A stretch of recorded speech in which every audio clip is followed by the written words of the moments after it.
wish to say thanks to all the panelists and a special thanks for acceptance of this request to be part of the show. So before we start the show, I would like to introduce our panelists to the entire audience.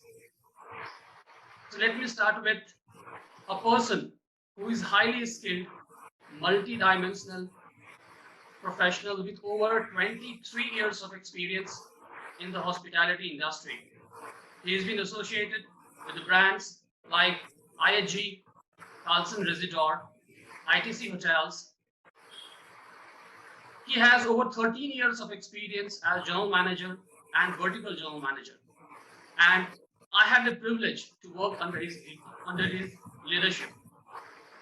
He is none other than Mr. Sandeep Joshi, who is the general manager of Radisson Blue Plaza, Banjara Hills. We welcome you, sir. Our second panelist is the general manager of Novotel and HICC.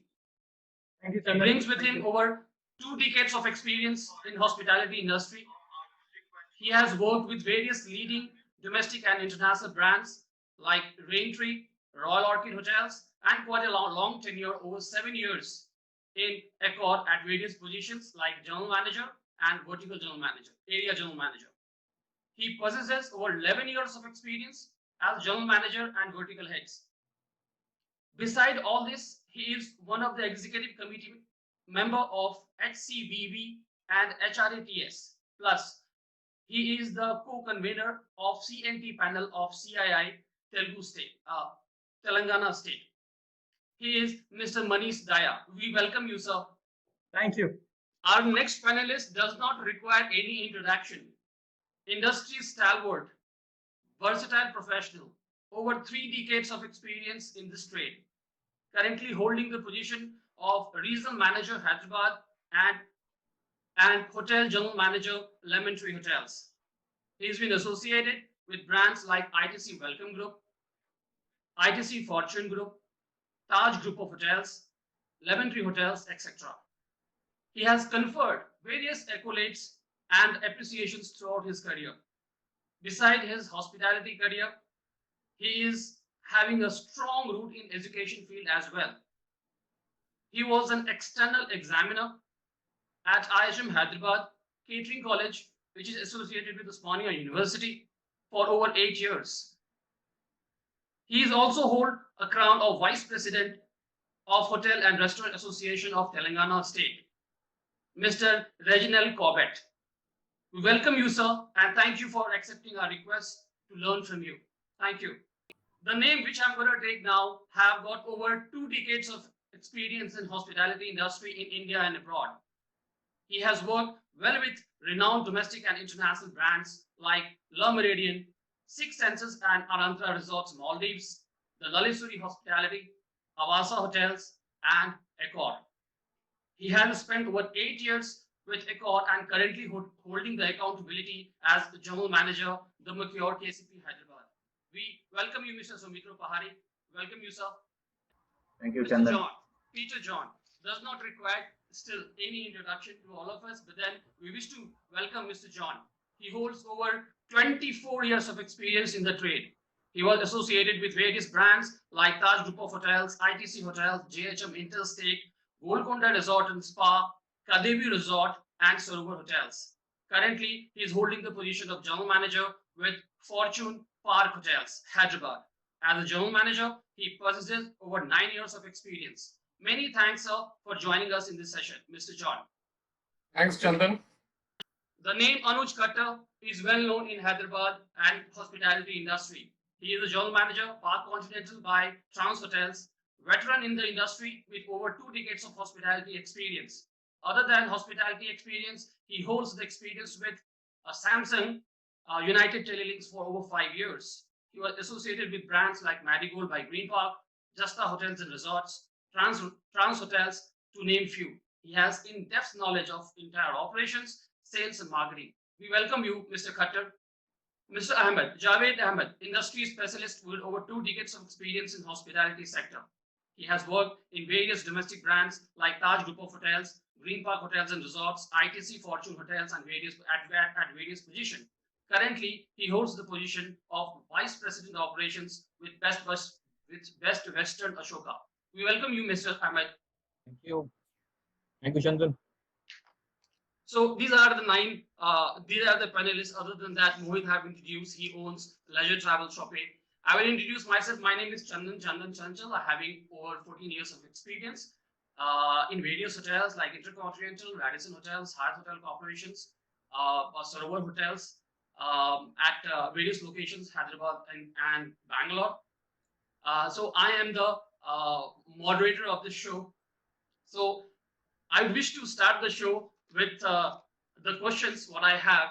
We will start the show with one among my favorite, Mr. Joshi. So, our first question is: it is necessary to understand the guest behaviors and perception. What could be the guest expectations in terms of luxury and comfort aligned with safety? What you have to say, sir? First of all, thanks, Chandan, and the team behind this forum for inviting me. Feel really privileged. You have worked with me, and today at the leadership positions, I see you guys. Best of luck to you. Thank you, sir. To all the fraternity here, which is there online. Uh, I'll say, Chandan, this is starting of this year, 2020, and my career span is 26 years. I've worked in this industry. I used to attend these webinars at an average of 3 in a year. Mostly they were the ones which we used to attend, international ones where we couldn't travel much of the time. But today, in last 3 months, if you see it, I'm almost doing 3 webinars a week. So clearly the expectations and behavior is changing for every one of us. that's right. Doing it and customer is an integral part of our business. He's changing too, and Sure. these ever changing requirements need to be met with hotels, I believe. And the hotels which will meet them the first will remain on top of our businesses.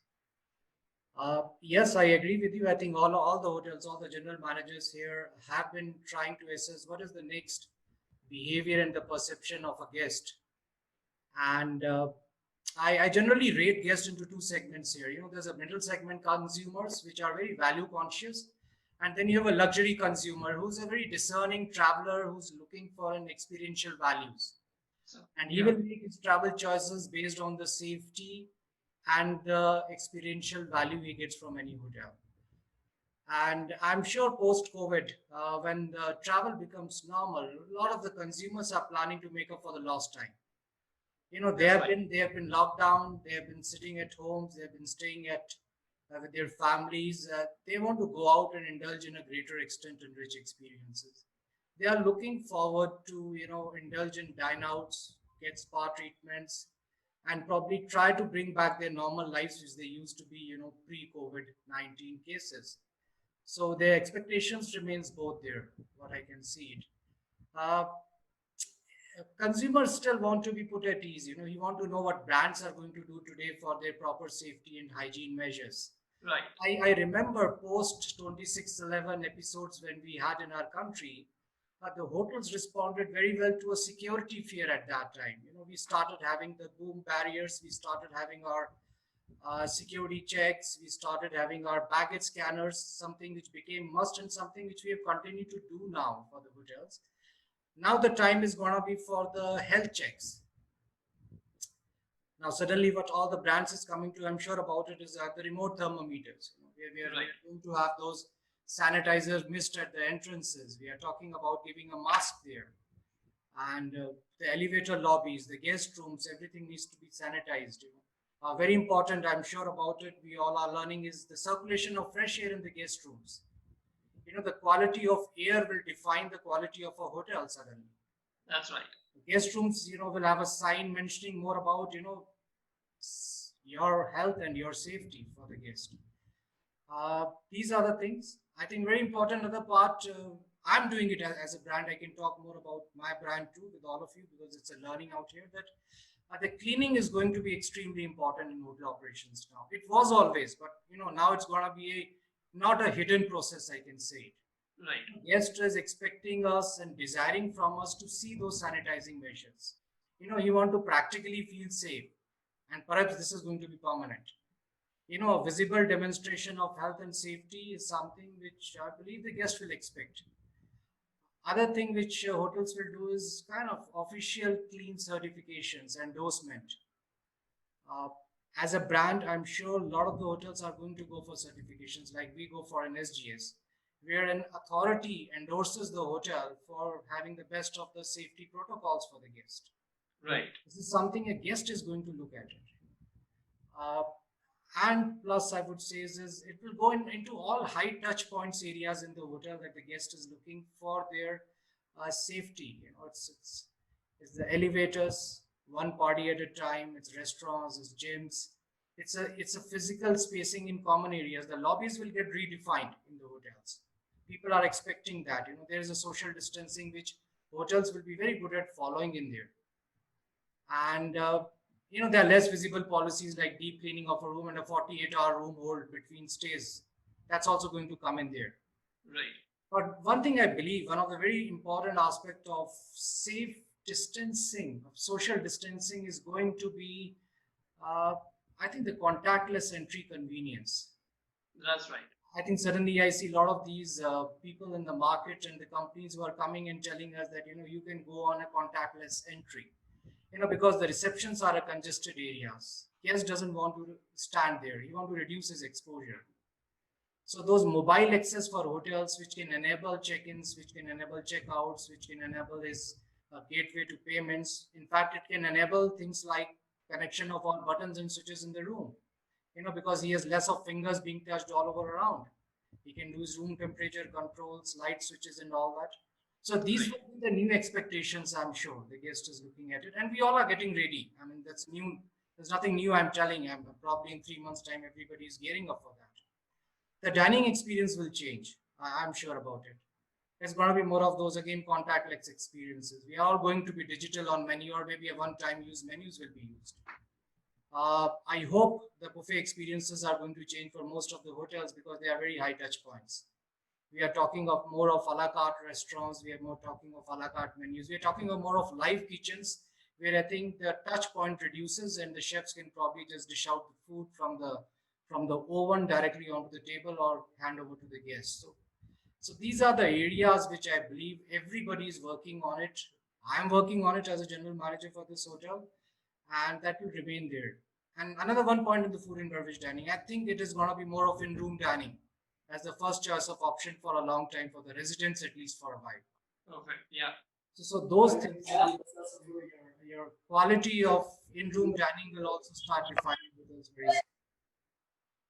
So I think these are the takes I say. I mean, largely, if you ask me, I think I'm the first guy to be asked the question, so I don't want to probably bore the people here and let others probably go from there. So these are the things I think in the luxury and the mid-market segments, expectations of the guest are going to be very similar to these. I think, Mr. Joshi, you have covered really in depth, and that's a fact. That perception, will change with an additional, cost to the hotel. As you rightly said, that yes, earlier also we used to take care of safety and hygiene, but now it is an additional. It's become a mandate these days. So thank you so much, Mr. Joshi, for your in-depth input. I have another question to Mr. Khattar. Mr. Khattar, Yes, yes. uh, I just want to know from you that how to be vocal to the guest that hygiene and safety measures are being taken by the hotel. Which tool would you feel that it's going to be more benefited from? Again, the perception point what Mr. Joshi have mentioned that we are doing it, but how do we say that? Which all point on media or so channels which will tell that hotel is safe? What's your take on this? Yes, I definitely agree with what Mr. Joshi has said, and everyone, every hotel, every brand is going to get into the safety part, which is the most buzz of the industry now, where we have to make our guests feel safe. In hotel, the check-in cost will definitely see at that. And how do we tell? Yes, there has to be a mix of both. Whether you go it on social media, whether you take it from the videos, presentations, YouTube is now upcoming. If you see, there are a lot of webinars which we have been seeing, which we have been attending. So this is the way which it could be on Facebook, on Instagram, or through LinkedIn, or the YouTube channel, which is becoming very popular. Again, with the guests who will travel. So the business travelers is what we are looking at. So every hotel has their segments of business travelers or corporates or airlines, like our hotel being closer to the airport. It is used by airlines. Mr. Anuj, sorry to interrupt you. We can't see you. He is visible, sir. Okay, you can go ahead. Am I? Can you see me? Yeah, Anuj, Yes. please go ahead. Go ahead.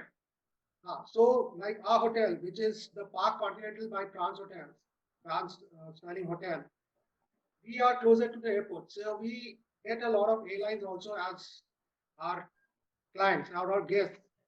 So we have to make these things which we can be vocal with. And you also have would have been contacted. Everyone, I'm sure, all general managers would have been got contacted by the OTA channels like Yatra or Make My Trip. Where we have to also give a stamp, a safe hotel stamp or a go safe hotel kind of things which are they are also working on. And I'm sure once we are there, so when we do this on the OTAs, when we do this on the channels, when we get these things, this is the way which we can be vocal. As a brand, which is the brand of Mr. Veer Vijay Singh, who is a stalwart of our industry. With a lot of deliberations, contemplations, we deeply looking into all the points given by the WHO or by the MHA or by the government of Telangana state. We have gone deep into it, made our own SOPs, done a lot of trainings, everyday briefings happening to the team, because we need to adhere to all these SOPs, guidelines, etc. And the buzzword is of course security and safety. So all that is for our guests and our team members. All right. Check, check at the entrance, or is it sanitizing, and the things goes on. So which we all know and we all understand that's the normal new. So this is the way which we have to be vocal. We need to really show that to our guests before checking that yes, this is the thing that we have done. The safety norms are being followed in a hotel. Get back. We always speak about first we have to survive, then we need to we need to revive and then thrive. So these three words, which if we all think and we all be together and we all show, then it is most possible that we are back. And as Mr. Joshi already mentioned that it may take time, but we can be back as and the things which should get normal soon. And we all stand together and we are again proud hoteliers, welcoming our guests with the smile which has now got behind the mask. But if we can smile with our eyes, we can smile. We show our guests the safety norms and we get vocal like what I've mentioned on the various channels. Then of course we can be back. That is what I can say about it. So you mean to say that other than the digital platform, both print and your video channels and all the sources, we have to be open enough to make them understand that we are safe, isn't it? Absolutely, because that is how you can be vocal. What you could spend on marketing. Every hotel would have a marketing budget. Maybe more of it should go on showing these things which are getting into the guest head that yes, the hotel is safe for me. Yeah, so I think hygiene and safety certification also from the reputed company, as Mr. Joshi spoke about a company who is doing the certification, will also play a major role in this. Yes, absolutely. All right, thank you, Mr. Khattar. Thank you. So I would like to take up a question with Mr. Corbett. Sir, what should be the ideal approach of new prospects? Shall we entertain only ad hoc business, or we continue as what we used to do, signing the contract and getting the LNR and RFP? So what is the best advisable way to take the business post COVID-19?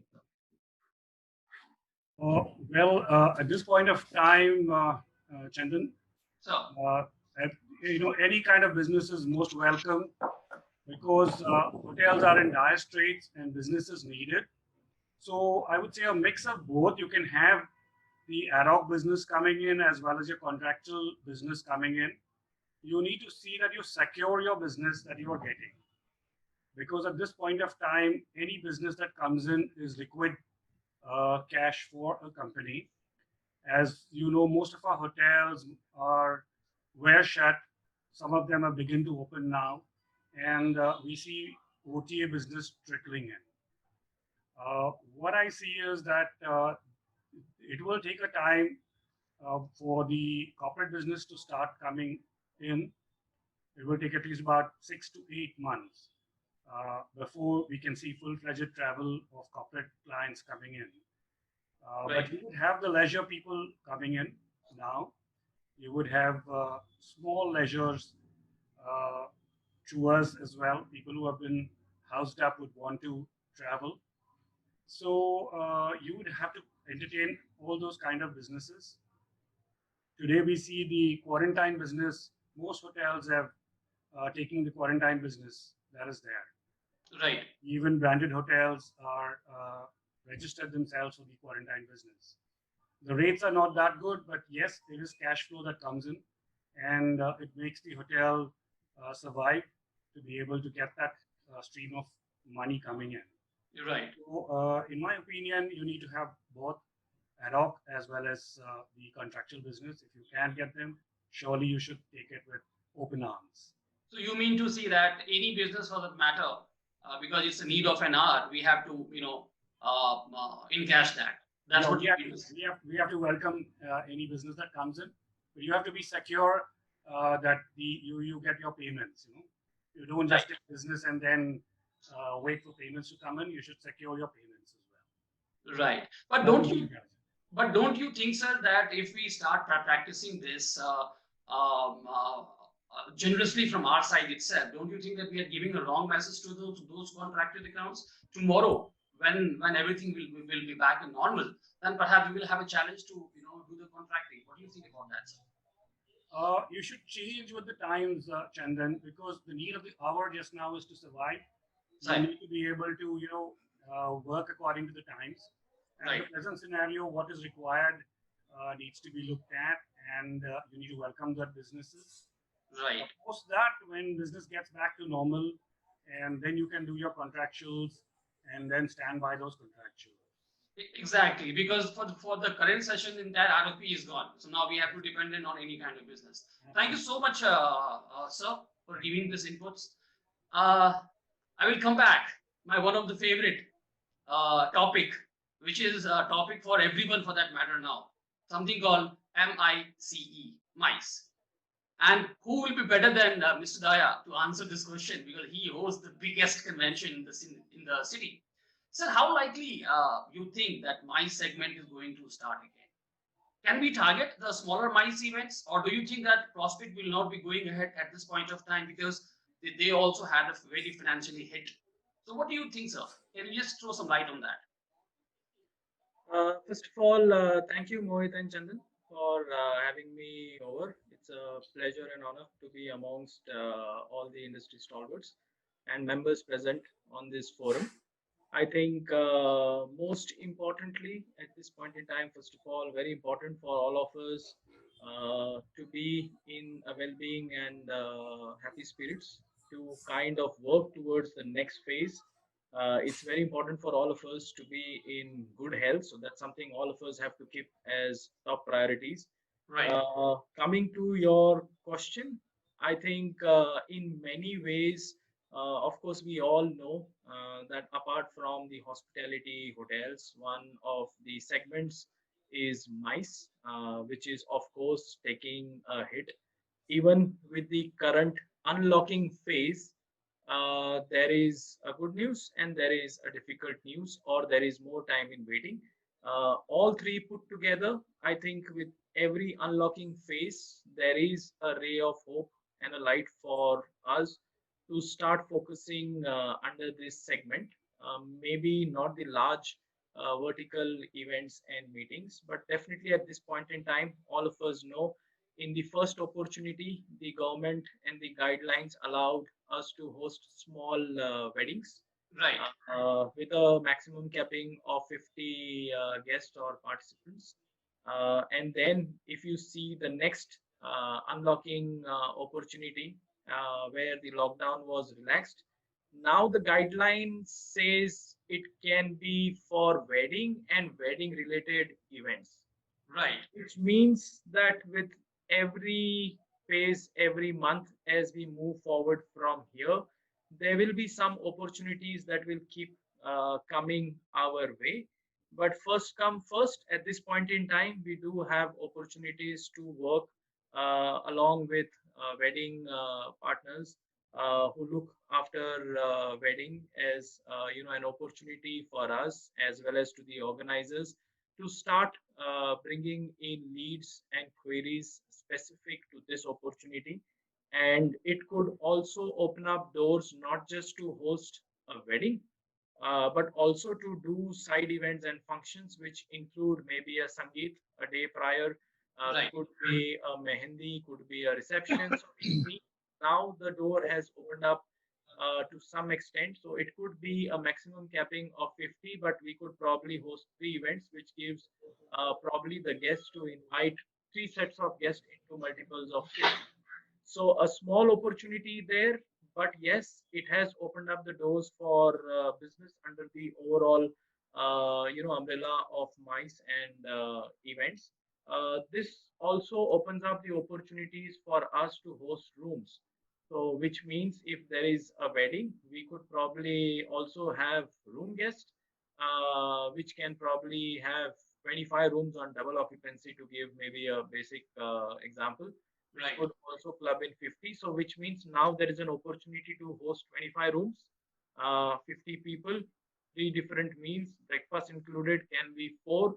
So, definitely there is a lot of opportunity there. Even in this phase, we could host probably four or five weddings and events. All the weddings which couldn't take place during the lockdown phase are now looking for fresh dates. May not be to the dates of the auspicious ones that we were looking at, but somewhere they want to have the weddings organized. So this is the opportunity. Engagement is another opportunity. So this is just one window that I am talking of.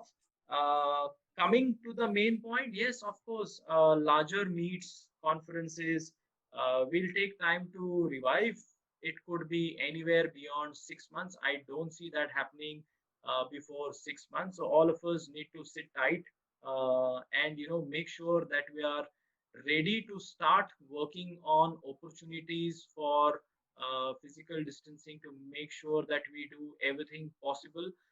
With the first window and opportunity, we should be able to pitch in and showcase our spaces fully geared to ensure highest standards of hygiene, highest standards of safety, and all measures taken and placed to gain the confidence of the wedding organizers as well as people approaching you directly. Right. The good part currently is that because the capacity is restricted, earlier probably the segment that we were catering to, just even for socials in form of wedding, was Right. probably the niche segment who had the capacity to spend a larger amount of money. Yes. Now, probably with the restricted numbers, you could probably host 15 weddings or 20 weddings in a month too, because the more opportunities and more kind of people or niche segment of various scope to kind of work along with them and offer them the space to organize such events. We need to really work hard towards generating leads, not just for this year. I think this year we all know and understand is going to be tough. And Right. of course, talking about mice, it's not going to be easy. All of us need to work towards connecting back with all the conference organizers, with all the events association, whereby we can pitch in for not this year, but for 2021, for 2022. The good thing is that the Ministry of Tourism, as on 5th of May, has also released their guideline promoting MICE tourism under the champion sector in service scheme. This is purely to boost and attract MICE business. The validity of this scheme is for 3 years, whereby they promise to reimburse 50% of the GST spent on rooms with a maximum capping of Yes. 10,000 and 18% GST there. So obviously, there are many such efforts and initiatives which will come forward, but at least here is the start where we can start working along with everyone. I think one industry and segment that we all need to keep our eyes on is the pharma, because with the Yes. first advent of any ray of hope for any sort of medicine that could come towards the current pandemic, I think they will use this opportunity to come together and share it across with all their reps, make sure that they conduct small events and ensure that the message is spread through all of this. So obviously, we need to keep our eyes and open as to what is happening, what are the developments over here.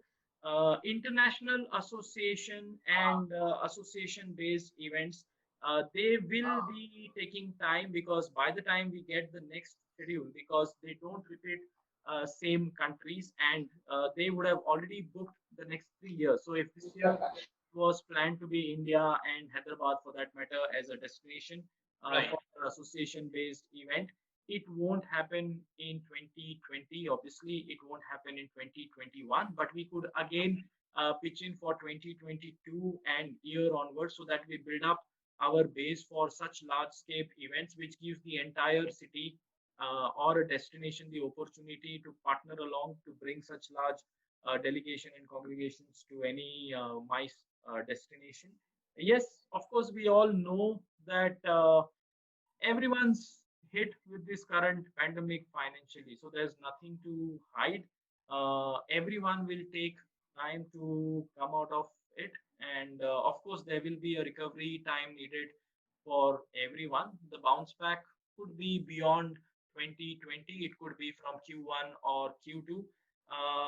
Once there are more guidelines which are released, and they are expected in the coming months with a few more relaxation, uh, and if they still stick to maybe a size of 50 or a capping of 100 if it gets better, even then it gives a lot of corporates to host small meetings. The good part will be that the length of the event could get longer and could get extended. So an event which currently has a length of 2.4 nights could probably go up to 6 nights, 9 nights, 12 nights, based on the size and volume that their companies or corporates are used to doing it. At this point in time, I know that whatever is coming in may not sound financially viable. And of course, we all should be aware of that. But I think it is also giving us an opportunity to somewhere start building some amount of cash flow coming from this opportunity. It still says that the size could be for 50 at this point in time, but doesn't say that you cannot do a good setup, you cannot spend on a good ambiance, and so on. So there is various opportunities for us to somewhere start working on offering a few packages which could be included. It is very important that at this point in time you use the MICE venues not just for maybe a social event like this. I would also say that in the days to come, we should be open to let out our spaces for warehouse. We should be able to let out our spaces to corporates, maybe where they want to downsize their numbers due to physical distancing. A corporate which could host probably 1,000 employees together, if they still are in need and not able to manage this with the work from home opportunity, and they want to kind of split their team members, a good space can be used there, which will give you an opportunity to cater to their meals as well. This is, I'm sure, everybody has to do the work backhand and prepare, because based on whatever guidelines come in, we should be ready to cater to this opportunity. We should be ready to join hands and tie up with institutions to conduct their examinations. We should be ready to work along with production houses for their shooting needs. So just now, as we all know, that the guideline has also come in that shootings can start as well. So again, we have to work around and see how well we can utilize our strength in form of mice and put it forward so that we don't just hold on and stay put. We still keep working and innovating even in the current opportunities that we could have. I think small events could come up in Q4 because at this point in time when the domestic travel is allowed, I think this is more of personal need for people to reach back home who were stranded, for families to come together, maybe some emergencies at home. So these are the segment which is traveling through the domestic flight opportunity. But I'm sure in the coming 2 months, people will have to travel for business opportunities, and that is where we should be able to work towards offering our hotels and spaces for any such needs that may arise, could be for induction programs as well. So I think while there are a lot of restrictions and we have to live with them at this point in time, there are a lot of social distancing norms, we have to adopt them. There are a lot more initiatives to showcase the better hygiene standards which needs to be implemented. The game has to be upped in many formats. So all of us have to adopt many things. I think one good thing about our industry is that we are very flexible.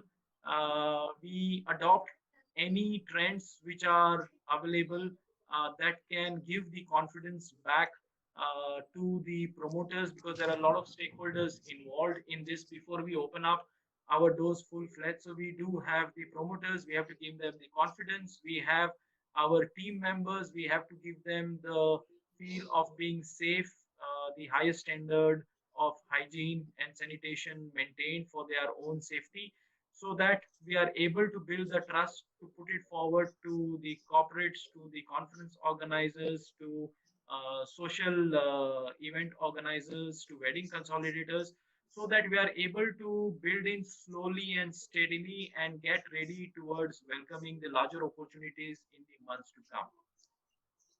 Is that good enough? Indeed, indeed, such a detailed one. So you have given us enough information. I must thank you. You have touched point everything. You have touched point domestic travel, international travel, split business, smaller business, but more in quantity. You have traveled pharma sectors, a smaller wedding sector, etc. So I think it's a brilliant. Thank you so much, Mr. Daya, for giving such an in-depth inputs on this. Now, being a salesperson, my one of the favorite question which goes to Mr. Pahari. Being a salesperson, you know that ground level sales call or personal sales call is going to be a challenge. Some companies or most of the companies may not even allow them to go and make a sales call in the premises. And we have left up option with only telecalling. Telecalling will not have that much impact what impact a physical sales call can give. What do you see in this situation?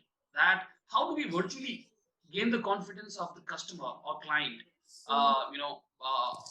by making a sales call? So what you think, Mr. Pahari, on this? First of all, thank you, Chandan and Mohit, to organize this knowledge sharing forum. And we all are hoteliers, and as Mr. Sandeep was telling, we must have attended, almost like hundreds of webinars by now, and we are doing it with the flow. Right. So, coming to your question, virtual calls, probably that is the new normal going to be, and it is going to be for some time. If it is, I'm not wrong, it is going to be for at least next 3 to 4 months. So virtual call when you do, and my suggestion would be you be calm, confident, do a lot of practice for the sales team. At the current sales team, they are never habituated with this virtual calls, so they need to adapt to this new culture. They need to practice it with their colleagues, They need to practice with their peers and seniors, so they can give them the feedback what they sound like, what they look like on the screen. And the Right. screen presence is very very important, and how you speak, what is the content. So virtual call has got a lot of strong, influence over the customer, because actually you can show or do a show round of your hotel through your virtual call.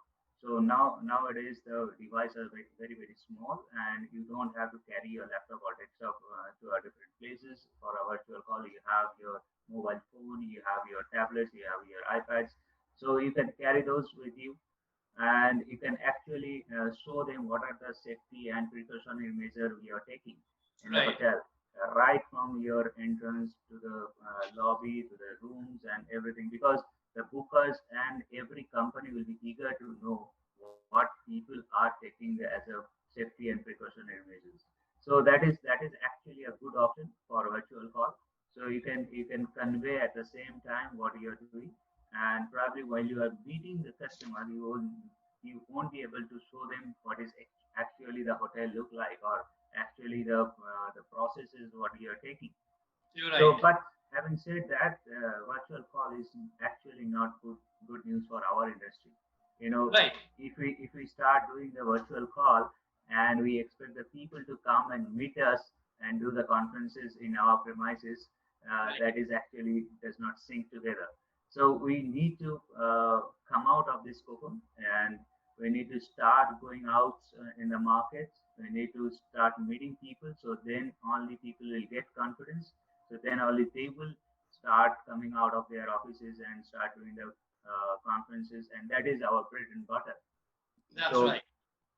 so we cannot insist virtual call or virtual meeting for very very long time, and it is not going to be good for our industry at all.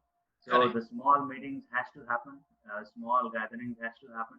As Manish was saying, government has given permission for 50 people, and as and when it will start probably next month, it will happen like 100 people. People will give 100 people, and so that's how it has to go on. People should not get habituated with this Zoom call, and Yeah. But then if it they has, start, yeah, if, you're if right. But then it has become a need of an hour. So till the correct, time we correct, can completely come out of this pandemic, till then correct, at least we can make this virtual call so effective that yes, as you rightly said, that's what my question was. The impact will not be there as good as a personal call. But absolutely eventually, correct. yeah. But then eventually, till the time we come out completely, we can't sit back. Ideally seeking the business come to our doorstep. Yes, so something is better than nothing. So I feel so. You rightly said that we have to train ourselves in such a way that virtual calling also will make some impact. Something is better than nothing. That's what we feel, isn't it? Absolutely correct, Chandan. Right. Thank you. Thank you so much, Mr. Pahari, Thank you. about this. Your knowledge. So I'm convinced. Even being a sales guy, I'm convinced. Thank you so much. Thank Thank you. So I don't want to keep the forum silent. I want to keep every corner of the forum to be active. So now I wish to go to Mr. Peter. Mr. Peter was silent. So now he has to speak. Mr. Peter, that we all know, especially in Hyderabad market, that these OTA channels are one among the feeder market for all of us, whether it is a leisure hotel, business hotel, resorts, etc., etc. So in the beginning of this session, this COVID-19 impact, uh, it's not only me. I think all of us must have thought that the first cost cutting, first where the big bunch goes out of our pocket, is the OTA commission. So what we were thinking that especially it is not with the big brands. Brands have got lesser OTA commissions. However, the standalone property like ours, the OTA commissions are quite huge. So we are directly hit. So what we were thinking in the beginning that we will speak to OTA, negotiate with them, and we will cut down the commission percentage. But it's happened other way around. Now the OTAs have come up with so many different campaigns to capture the market to come back to the normal situation, and they are asking for higher, much more commission than previous. So it is becoming a big challenge to us. What do you think that should we accept that because it's a need of an hour, or we have to negotiate them and restrict what we're giving right now? So what's your take on this, Mr. Peter? Chandan, on this, the first take that I would like to share is what Anuj and Reggie was sharing. Sure. We are currently at a point of time where we are trying to keep our businesses alive. We are trying to survive currently, as Anuj was saying. So the point is, we cannot be at a point of time where we know, no, I will look at only this, I will look at only that. And this is a point of time where we have to look at any possible streams of business. The only difference, what I feel, is that, okay, when we were looking earlier from a revenue management, we were looking at a rate positioning or something. Today, every decision will have to be taken based on what will the impact be to the bottom line of the organization. Right. How will it impact the cash flow? Because today, the biggest challenge that every organization is facing is the cash flow. Earlier, it is, you're talking about commission, but what really matters is what is coming to the hotel. Would that revenue have come to you otherwise? We are not in a position to do inventory management because no hotel is full right now. There is a mismatch between demand and supply. We are open hotels, but the demand has not yet been seen, and I'm sure it will take some time. But at the same time, I would like to share the optimism with Mr. Sandeep Joshi and Sumitra, and we're all and Manish was saying in terms of MICE. See, this is a temporary phase. At this point of time, I think we will have to take day-to-day decisions based on what is required at this point of time. When the demand and supply situation gets better, of course, we can relook at the decision. At this point of time, what I would like to go by what Reggie says. Today, we don't have much of the decisions will have to be on the go. We will need to keep revisiting what we've done. Today, what we have done may not be what applies tomorrow. And that didn't apply day after. So you mean to say that do we allow them to rule over us, or we have to have certain cap? It is up to each organization depending on its own cash flow. And because see, one is that, okay, you say no to a particular commission or something, but are you able to fill the hotel otherwise? Do you have an alternate business that could fill in? Right. I think some business is better than getting no business. That's why hotels had to opt for quarantine, or because that was the only business available in the market. Right. It's trying to keep the business on survival mode. How do we take care of the basic costs and run the organization? Right. So you have given again back to the squad. It's a need of an hour. Absolutely. Thank you so much, Mr. Peter. I don't want to see Mr. Joshi to be silent. Mr. Joshi, coming back to you now, because again, OTA is one of the major one among the major segment for Radisson. Majority of OTAs are requesting for free cancellation policy. I'm sure all of us must have got it. Until the check-in time, they say ki cancellation policy you should keep it until the check-in time happens. By this, guest will certainly get a confidence that in case I'm unable to travel because of XYZ reason, I will get my full payment. Yes, I'm sure that business traction will increase. Business traction will definitely increase. But what do you think? That do we go ahead with the campaigns or do we negotiate with the commission person? I'm sorry. That customer will get confidence that he will get the money refunded. But for us, that and especially a branded hotel, we have to give rolling forecast. We have to give the monthly forecast. We have to give the fortnight forecast. Everything will go for a toss. So, what's your take on this, sir? You can hear Chandan? Yes, sir. Because there was a bit of trouble here. Can I repeat the question, sir? No, I've understood the question. Sir. Actually, I will like to rephrase it in a way. This question in two parts. Sir. It's known to everyone, the situation. My first part says is, should we extend flexible cancellation policies? I think that's what you're trying to ask. You're right, sir. So my big answer is yes. I think overall, a hotel brand has to have a strong brand loyalty. Right. And that only comes in that, the confidence to rebook comes only once you probably assure him that his money is safe. So hotels, I think in these times have to maintain a very flexible, stress-free cancellation policy for all their guests. And I believe this should continue for the next 6 months or until the year end, which we call it as a recovery phase. Right. That's where I think this should continue. The reason why I say is because this fear of resurgence is there. The virus can come back anytime, and we Right. are kind of in that resurgence feeling that we may be locked down again. So customer wants that convincing factor from the brand. So yes, we should have that cancellation policy. Uh, the other part which I want to say is do we extend that to OTA? Right. So the second question becomes of yours is do we extend that to an OTA? Right. I want to say that this flexible cancellation policy first should be on our own websites, Correct. on the hotel websites, because All right. that's doing two things. That's one is it's probably reassuring a customer, a brand loyalty. Second thing, it's attracting attraction towards my own website other than the OTA. Correct. See, let me make it very clear that the OTAs have got a very stringent cancellation charges policies pre-COVID. It was not easy to cancel Yes. OTA booking. Exactly. They had to make money out of it. So, they had a very stringent policy. And suddenly what has happened is OTAs have gone the other way. They had the force majeure put in March, I remember. Some of the OTAs has put in a force majeure clauses for the cancellation policies. And they've been revisiting their policies ever since. Now they're putting it back to the hotels that extend this cancellation to us too. Right. So I say while combating an OTA, please do it on your website. And do you need to give it to an OTA? I think it's gonna be more unit based. I think a lot of units, as a brand, we have a different way of working with OTAs. At standalone brands, I think they would be working in a different ways. Right. They should take their own call in terms of extending the flexibility on the cancellation policies. But I suggest when you do that, do negotiate on your commissions. Right.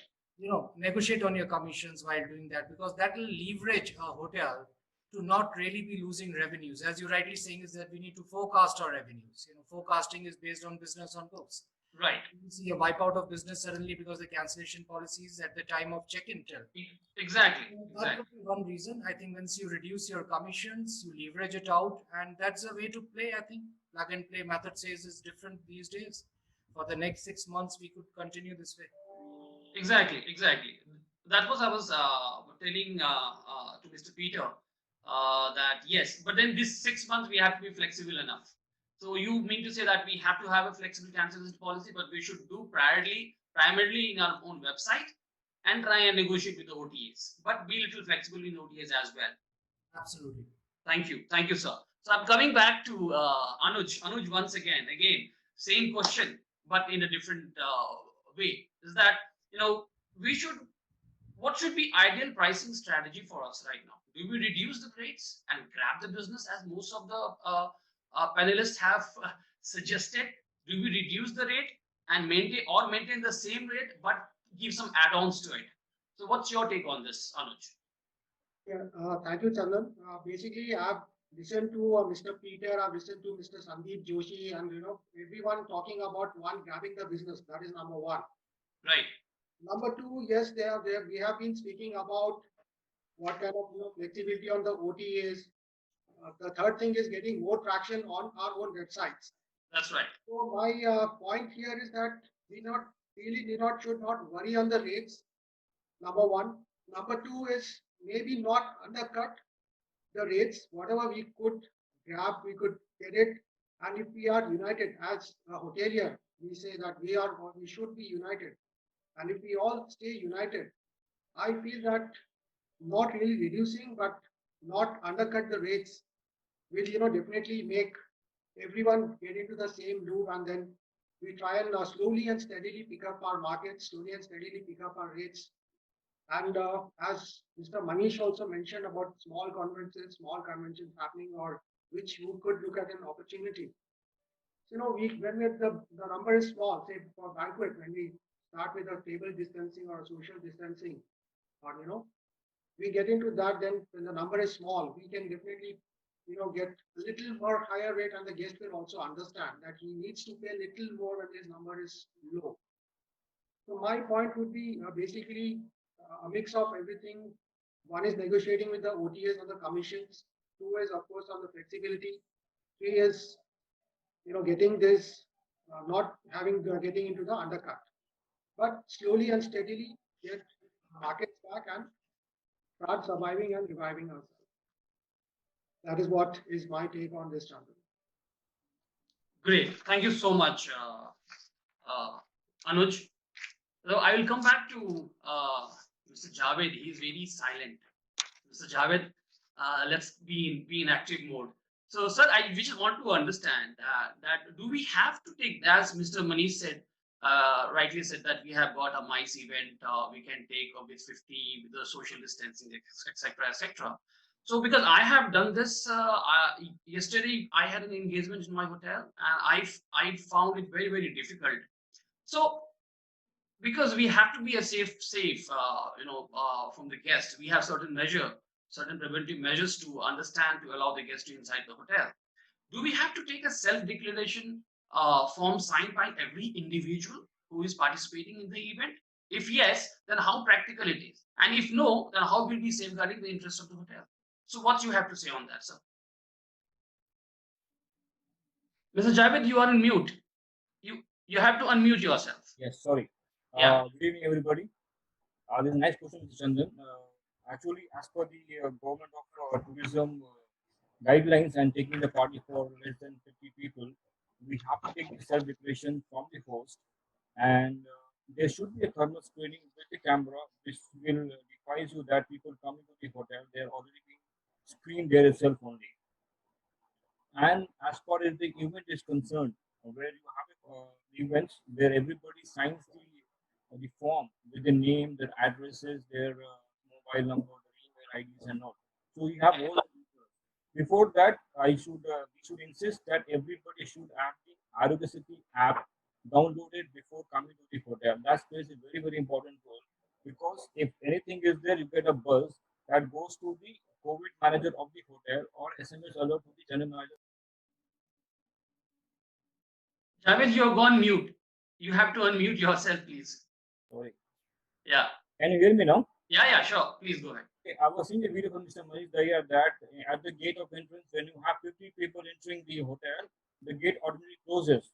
So you have the count there also. And for 50 people, I don't think so there's going to be a problem by screening everybody, taking the self declarations, and adhering the rule of the Ministry of Tourism.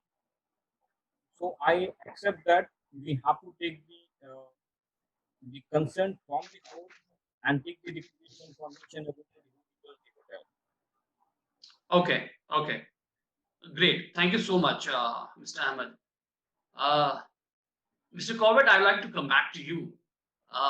That one of the real-time challenge what we have is maintaining the food inventory is a big challenge.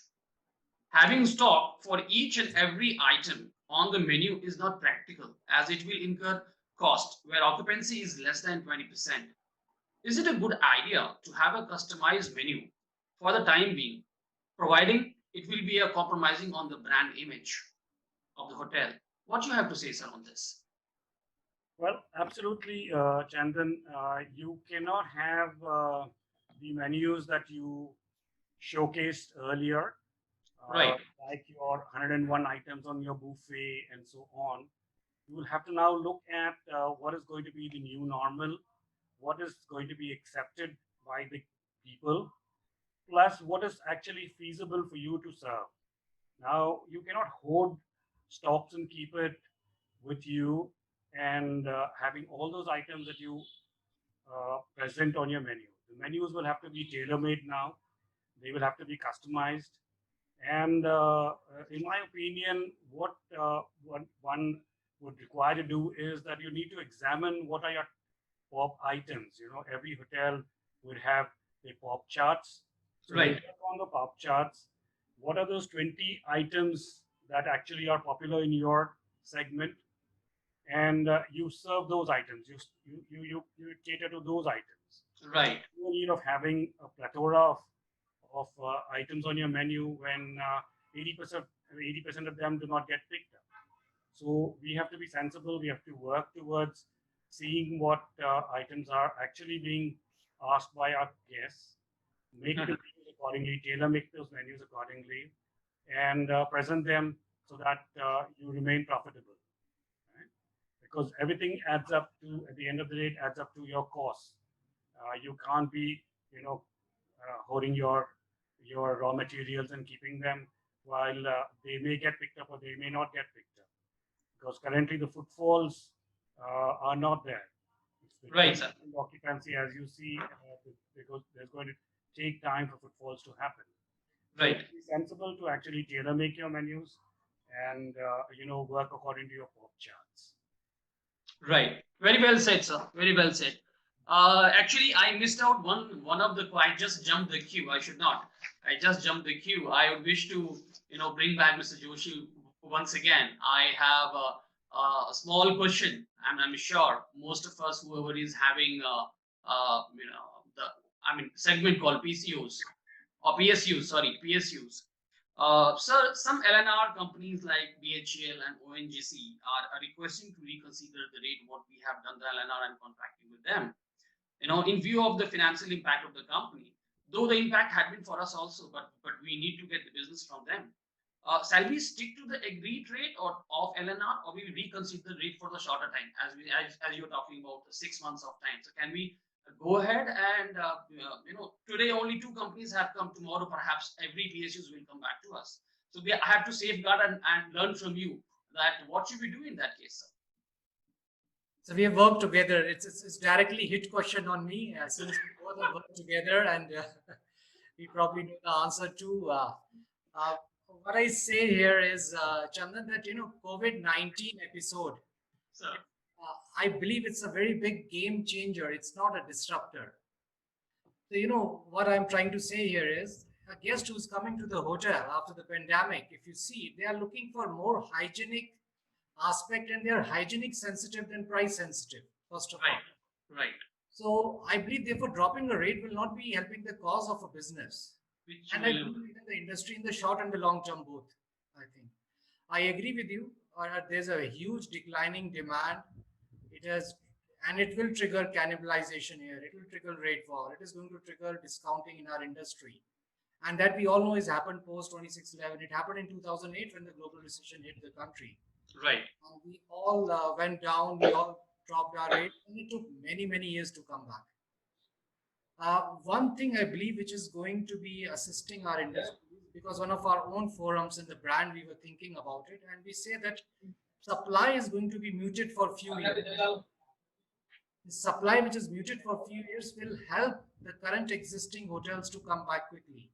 So, yeah. I remember you asked the question that agree kind of LNRs for a short term reduce, right? That's right. Okay. A rate reduction for short term does not exist in our industry. First of all, I believe that. It can be created by a lot of people. Yeah. Because the pricing structure in hotels is based on bar. Correct. Put a bar rate there, and all our other rates, our business groups, mice, everything is tied to the bar. So when demand comes big, when demand is going to come back for us, these customers, they are very resistant to accept price hikes. Exactly. Reducing can be done, but hiking 1 rupee would be a big challenge. The price hike is then a major problem. Reduction can be done at any point of time.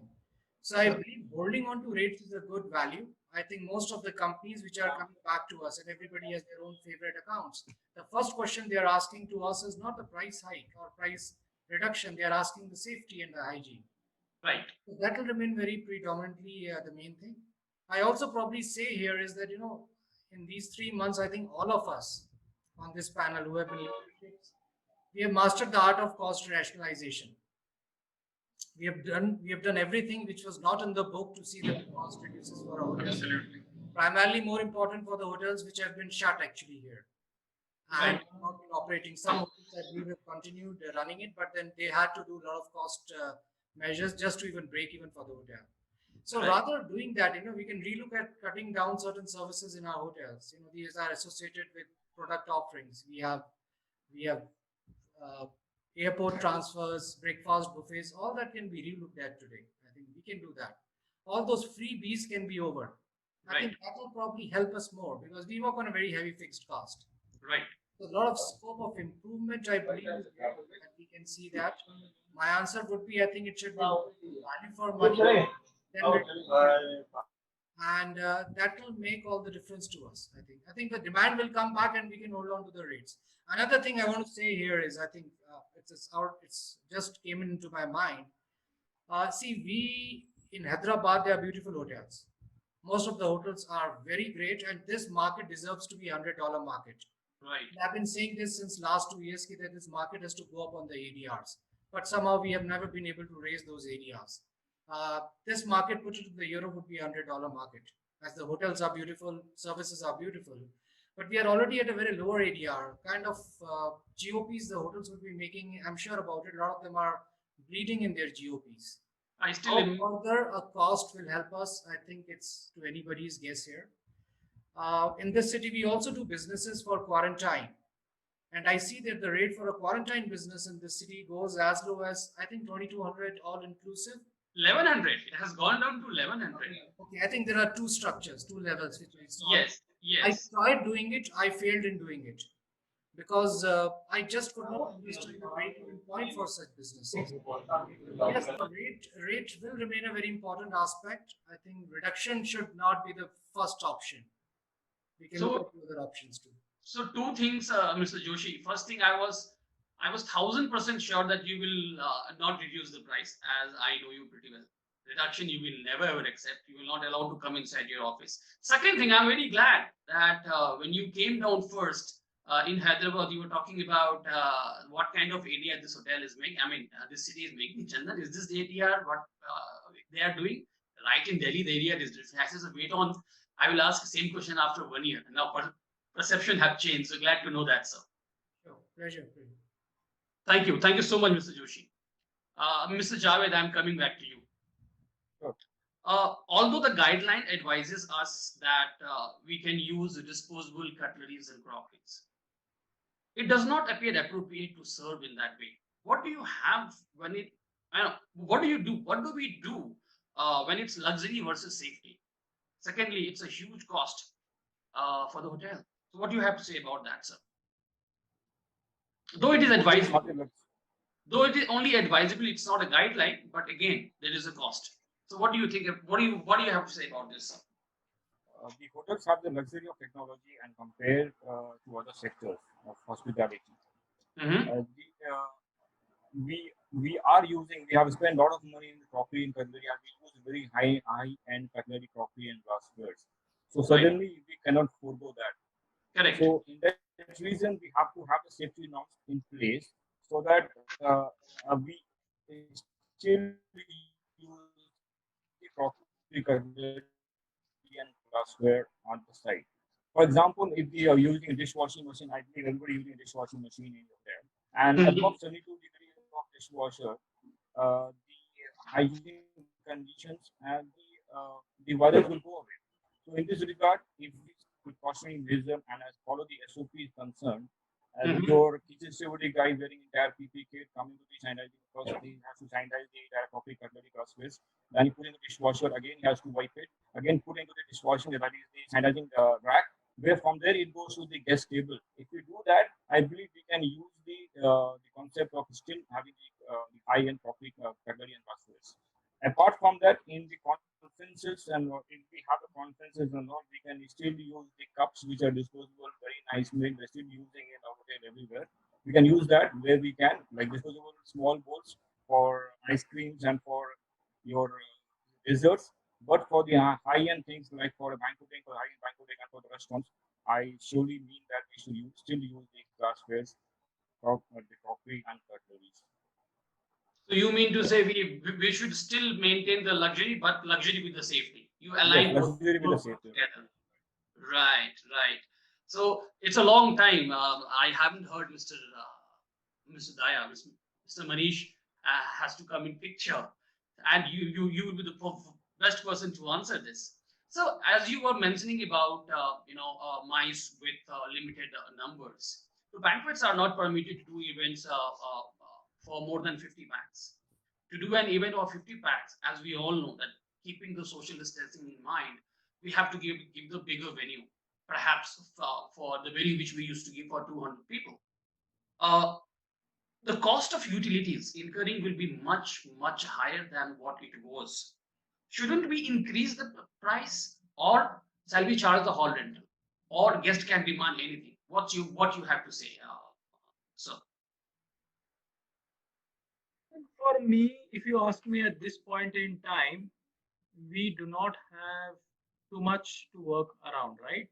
Right. In the current space and opportunities available, if you ask me, then preferably I should not even have the convention center open and running, right? Right. Even for a small opportunity. But I think when we start working towards any such opportunities, it is very important to showcase the readiness. Now, how do you showcase the readiness, right? Before you launch anything, you have to market it. So, Right. how do you market it? Now, that marketing doesn't generate everything that day. That spend has to be there today so that you see the results of it in the coming days. So, first and foremost, I think we should work on what opportunities are available. Right. Even as we speak today, I think we should learn with the current requirements, and I think the current need is to work around and offer bundled rates or packages. I think for some time when the number restrictions are in place, I think we should be able to step away from per person costs, right, or per person rates or per plate rates that we are used to. I think at this point in time we should be able to come out with a nice package which could offer them meals, which could offer them venue, which could offer them add-ons, where even for the same restricted numbers, how do you upsell what you do and what you are best at? So probably you can join hands with the decorators, whereby you tell them that these are the empaneled decorators and vendors. We have made sure that they are all checked for the standards that needs to be met in the current phase. We have taken all their medical requirements as part of what we do for our team. All their medical checks are in place. We have a doctor in place. So obviously you need to put forward what you're doing best at this point in time. What are the measures that you have taken to safeguard the interest of everyone? And there onwards, you need to start working towards those little joys and opportunities so that in the coming days, we are able to start making the larger numbers. So I think first, like I said, when you start doing events, you give the message to everybody that yes, the venue is now available. And because the venue is available, I'm sure the venue and the hotels have taken all measures required towards the best of hygiene standards, the best of cleanliness being maintained, and of course giving that assurance of being the safe place, right? So even if there are small measures where it says that the venue should also have an emergency response team, you should be able to put that in place and showcase that you have that team. At today, you already have the teams in place. You can identify them. You have a lot of internal training opportunities to convert your teams into being the health officers internally, making sure that there is a promise that you have to live with, and that is something that we should do. I think these smaller steps will help us gain bigger. At this point in time, like I mentioned previously, a small event of 50 packs could probably give you, at a best rate of 1,000 rupees, can give you 50,000 rupees. But is that the end of your opportunity? No. Of course, No. you can take that 50,000 rupees for the same set of people into a larger opportunity. Take that value by giving something back to maybe a lakh, to maybe a lakh and a half, and so on. And those are the opportunities that we have to work around, and all of us need to live with. At this point in time, it may not sound profitable, and even if you go back to your finance aids and check on them on the P&L of that event, of course, it will not show any form of profitability. But whatever little steps you take today will help us gain ahead. So I think we should, welcome any such opportunities today, tomorrow, and in the days to come, so that we are able to get ready. The team also, when they are on shift, they get to experience it as firsthand. What are the do's? What are the don'ts? What are the prerequisite measures? How do we, maintain the distance, still give the confidence to all the guests that yes, we are absolutely ready to offer in the best interest of everyone. So I think we should be happy with what we have and look forward for more opportunities with the guidelines opening up with more and more relaxations in the coming months. So actually, Mr. Daya, you have nailed it. As something phrase has in Japanese called ginchi. Ginchi is something what you see is what you believe. So you have spoken about marketing your product, packaging in such a way that your cost comes out of it. So this is one of the great way through which we can have a measure, have a cost measure for all of us to run this smaller banquets. And also very rightly said that opportunity of smaller is much higher than the bigger one in a smaller number. Very well said, sir. Thank you so very much. So in the same line, I would like to ask Mr. Peter that as we all know that occupancy percentage is quite low these days, and it's going to be a low for sure. The utility cost compared to initial low occupancy is way higher. How can this be controlled, bearing in mind that the guests do not have any kind of inconvenience? So can you just throw some light on us on this, sir? Sure, Chandan. I share whatever we can. First, I would like to go with what Mr. Joshi was mentioning a short while ago. See, Right. pandemic or the situation that made us realize, look at all our costs in a very detailed manner. We are looking at every single rupee where we are spending because we are all used to working on GOP as a percentage of revenue. Yes. When the revenue didn't happen, and we didn't know where the GOPs were coming out of. We didn't know where our expenses were. So I think all of us have introspected and seen where our energy cost is going, where every single unit. See, the biggest of that being the electricity, water, and the other expenditure concern. Yeah. So electricity, we've now tried to understand where every unit is going, or at least every set of units that are going. So when for a point of time, most hotels were practically shut. So at that time, we could have better control on HLP costs because most of the guest areas also were shut. Now, when it comes to when the hotels have gradually reopened or are in the process of opening, and some hotels continue to exist, I think we've kind of understood where our costs were going. So whether if it is in terms of rooms, then you look at floor wise or within floor zone wise that is being allocated. So where you can, because even in utility costs in the hotel, all the other panelists would agree with me that HVAC takes up more than 50% of the chunk, irrespective of whatever system you are using, whether it is a VRV, whether it's a central plant. Right. Strict control on where HVAC is being utilized, where it is being effectively utilized. What we should see is that every unit of electricity that we are using is not wasted. Right. So identifying where you have energy costs of AC, where is a small light being on in the office. It might not be a big thing, but 24 hours together, if it contributes to a unit, that also counts. Right. More area in each guest area, you'll have to look at which areas are where guests would be occupying. So those areas can be utilized. What are the timings?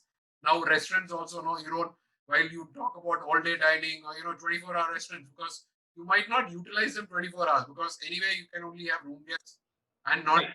don't dine after 9 p.m. due to curfew of travel, etc. So at this point of time, we will have to look at where every single unit of electricity is spent is what I would like to share. Right. Very well said, sir. Mr. Javed, I don't see Mr. Javed here. Yeah, I think I'm there. Oh, you're here. Yes. So coming back to you, Mr. Javed. As we all know that in a hotel there are several channels, several sources of revenues. On that, dominance is F&B and room.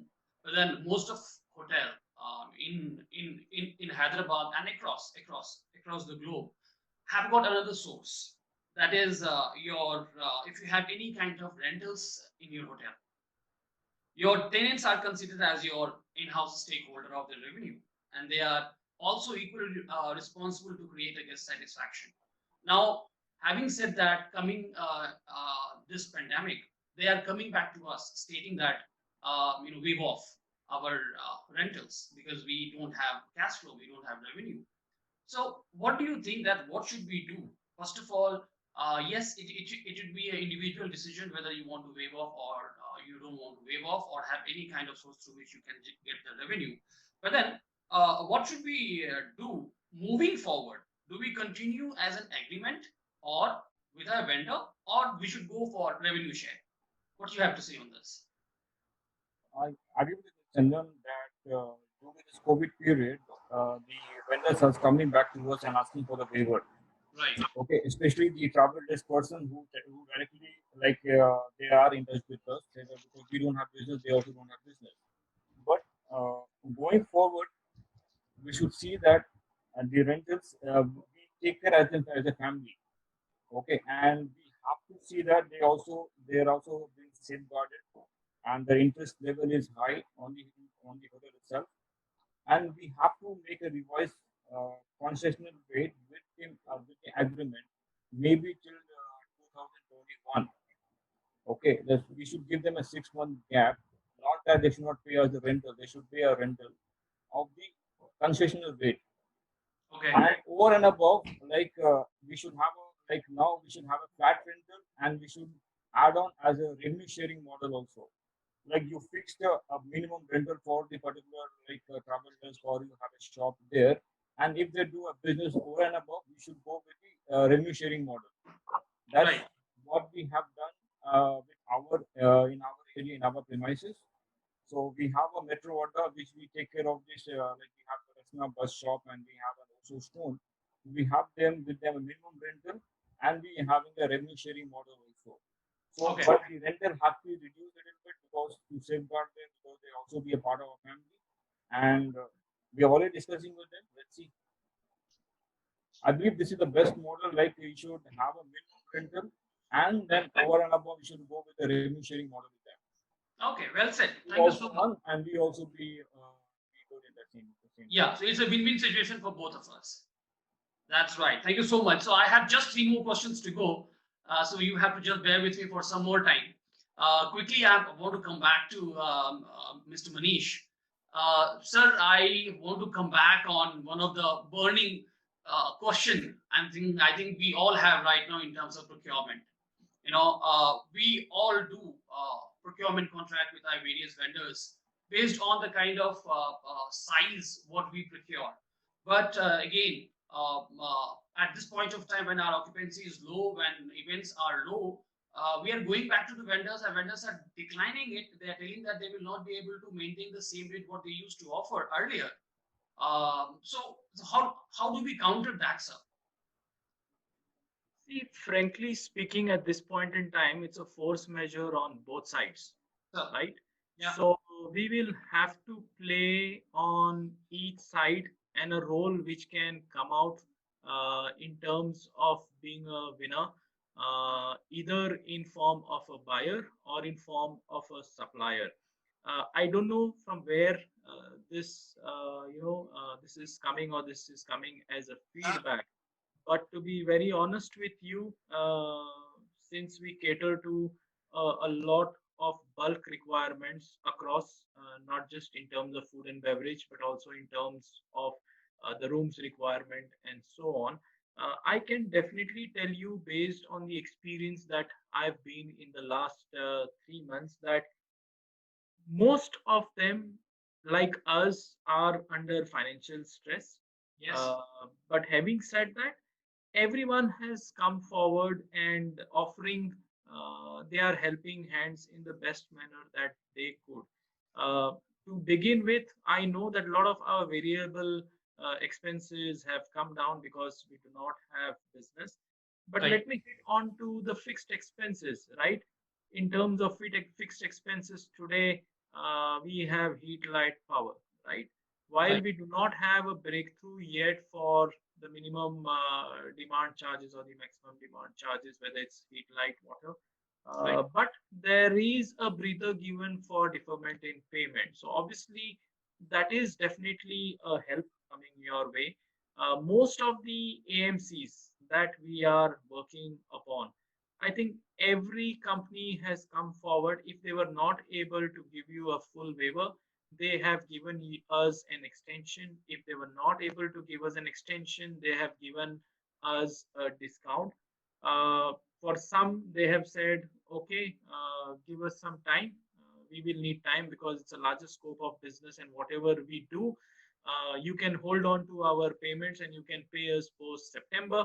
So these are a lot of opportunities which everyone has come forward, and we've not seen uh, anyone, probably maybe one or two here, but I think if there are 30 vendors and 30 partners, 28 have written back. They did not write in March because nobody was sure as to where it is heading.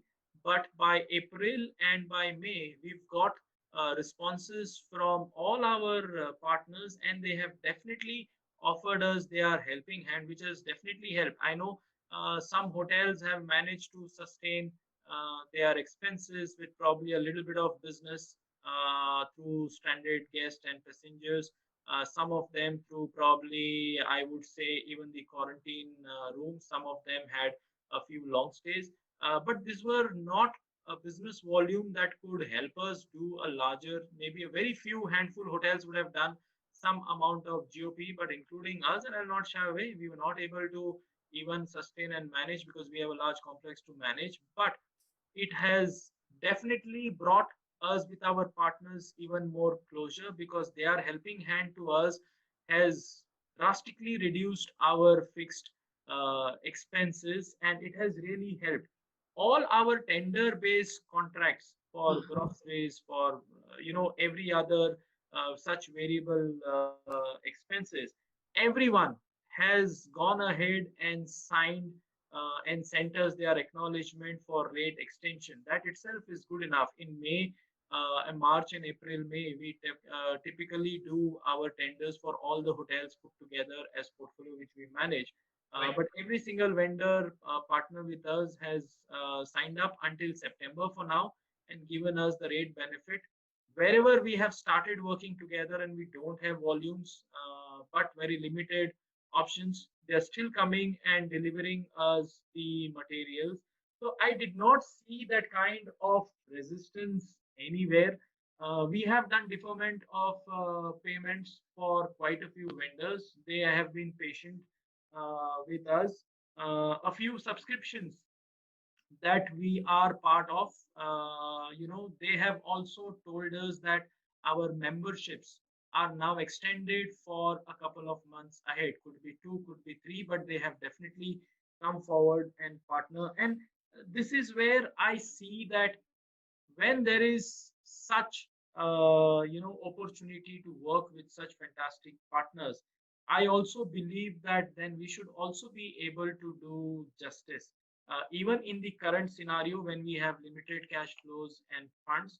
I think we should be able to protect them because everybody is under this stress, and we all need that little bit of money coming in. I would say don't release 100% pay, but at least release maybe a 20% or a 25%. That will help them sustain the business for maybe another month and so on. And this is something that we have definitely done. We have always kept our team members at the front. We have later made sure that all our partners, vendors, where there is direct manpower involved, we have made sure that we have released their partners. Where there is only a product based association, we have told them that we will do part payments, and they have all happily accepted. We are making sure that we are focusing very strong on our receivables. Every alternate day, we have our internal meets. We're trying to connect with all the business partners where there are some amount of receivable. And with every receivable coming in, we are planning not just a week or a month, we are planning by the day so that we are able to look after everyone. And most importantly, how do you showcase that we have to gain their confidence in quite a few cases? And I know my colleague is here as well. We have a fantastic initiative called All Heart is Fun. This fund was created to help and support everyone who's under financial stress. I may not be able to do their direct payout, but through this initiative which is created and through this fund, and this fund could offer a helping hand from 600 USD to 5,000 USD. And in here, we are also allowing our partners to come in who are individual business partners. If they are facing any kind of financial stress, this could not be large consolidators or vendors, but could be somebody who's purely associated to maybe one or few hotels like us. And today they have no option of money coming in. There is this fund created whereby we submit their documentation, we submit their stories, and with the help of this fund, we are able to offer them up to $5,000, which is definitely a huge help. So I think we should understand each other's need in the current scenario and take benefits which are needed and let go of some which may not be needed. But I think whatever we can do at this point in time will help us continue our relation and association with them, that today we would have never ever thought that we would have come to a situation like this. But I think if it is there and we are all part of it, I think we should definitely create a fund in the coming days, something like this which I'm mentioning, whereby in these trying times we should be able to help each other, give some and get some. And I think that is something which I'm sure most of us are experiencing. And I think if this is more specific to Hyderabad forum, I think we can also commonly come together and speak to those vendors who may not be able to offer at this point in time certain amount of discussing or discounting, or maybe a few more days for us to pay out. We can definitely speak to them and share with them that things are getting better. It may not be the best, it may not even be somewhere in between, but it has begun. Our doors have opened up, and if the doors have opened up, I'm sure there will be certain amount of business coming our way, which will help us create certain amount of cash flows, and we should be able to look after each other's interests. So I think, Chandan, I have definitely seen great amount of positivity coming from all our partners, and I'm sure each one of you, when you connect with them, you will definitely gain out of your talks with each and every one of them. And I think create something small whereby you let go of little of such funds, so that they are able to sustain with you longer, and probably if not now, they can probably give you something down the line in maybe a month or two, or maybe when things are even better. And I think we should be able to cherish this for some time. I mean, let me tell you, Mr. Manish, it is sounds really incredible that more than 95% of the vendor has come back, and they are extending their support Yes, to the definitely, and organization, I can vouch for each and every one of them. which is really incredible. So perhaps if any one of us have got any such kind of issues, then perhaps we can reach out to you. Why not? I think we should all take advantage of our association, and I think our association in this city through HRATS is also something which binds us very well in the state of Telangana and Hyderabad. And I think anywhere we come across something like this, we should share with each other, we should connect with all such partners and get that benefit for most of us wherever possible. I'm not saying everyone will be able to gain out of it, but even a handful, I think it will be a good win for everyone. That's very well said, sir. Thank you so very much on behalf of everyone to you. Thank you so much. I have just come to the last question now. I'll skip a last question to Mr. Corbett. I just wanted to know from you, sir, that that payroll is one of the major expense for any organization, and we all know that thousands of people were laid off. Now, moving forward, just wish to understand that currently very few departments we do the contracting on contract basis, not on the payroll, not on the roll. So what do you suggest, sir, that after getting this hit, should we continue to hire the permanent staff, or shall we have on contract basis? Can you just throw some light on that, sir? Well, Chandan, you see, there has to be a mix of both. Uh, Ideally, yes, you should have less number of permanent staff in this kind of a situation. Many hotels have actually asked staff to go on leave without pay, so that the payroll cost comes down. Yes. And when the situation gets better, they will be brought back into the mainstream.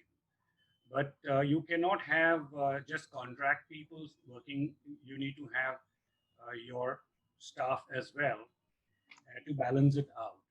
So there has to be a mix. I would say that you should have a mix of both contract as well as uh, your permanent staff.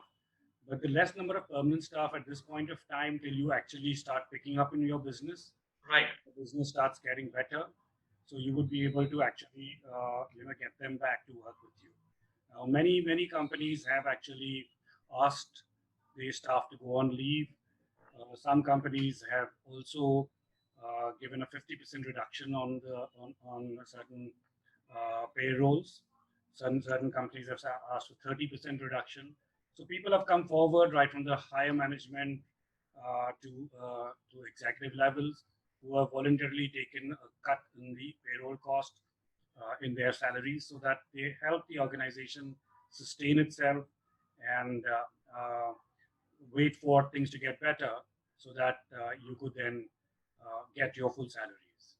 So, in my opinion, yes, you should have at this point of time, payroll as such is a big cost for every organization. So you need to have a reduced payroll so that you remain profitable.